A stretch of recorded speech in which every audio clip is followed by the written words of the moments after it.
हम देख रहे हैं मियामो। प्यारे बच्चों, आज हम आपको एक कछुए की कहानी सुनाएंगे। जी जनाब, आज से बहुत साल पहले किसी तालाब के किनारे एक कछुआ रहता था।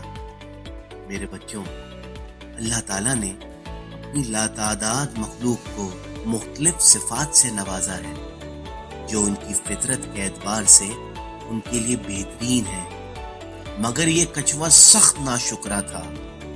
अपनी सुस्त रफ्तारी और धीमेपन पर उड़ता रहता था। किसी को तेज दौड़ते देखता तो अफसुर्दा हो जाता, किसी को मीठी आवाज में बोलते सुनता तो जल जाता। एक रोज वो सर उठाए आसमान की तरफ देख रहा था कि उसकी नजर एक उकाब पर पड़ी जो बड़ी शान से फिजा में परवाज कर रहा था। कछुए को उकाब का ये अंदाज बहुत अच्छा लगा और उसके दिल में भी इसी तरह परवाज करने की ख्वाहिश पैदा हुई। उसने पुख्ता इरादा कर लिया कि खाक कैसे भी सही वो उड़ना जरूर सीखेगा।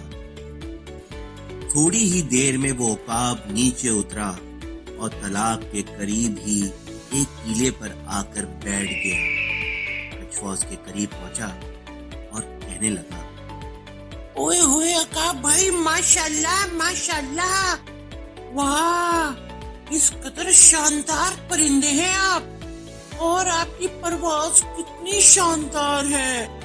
मेरा दिल चाहता है कि मैं भी आपकी तरह खुली फजा में उड़ूं। प्लीज मुझे भी उड़ना सिखा दें, प्लीज। उकाब ने चौंक कर कछुए को देखा, उसकी बात गौर से सुनी और दंग रह गया और हैरत से बोला, अरे कछुए मियाँ, क्या बात करते हो यार? तुम कैसे उड़ सकते हो यार? ना तो तुम्हारे बाजू हैं और ना पर। क्यों ऐसी बातें करते हो यार? क्यों दिमाग खराब कर रहे हो? कछुए ने उसकी कही अनसुनी कर दी और उड़ना सीखने की जिद करता रहा।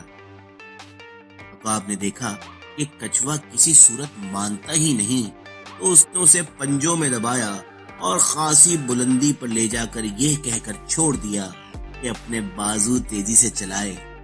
कछुए ने ऐसा ही किया मगर कोई फायदा ना हुआ। वो फिजा में कलाबाजियां खाता जमीन की तरफ गिरता चला गया और फिर वही हुआ जो होना था।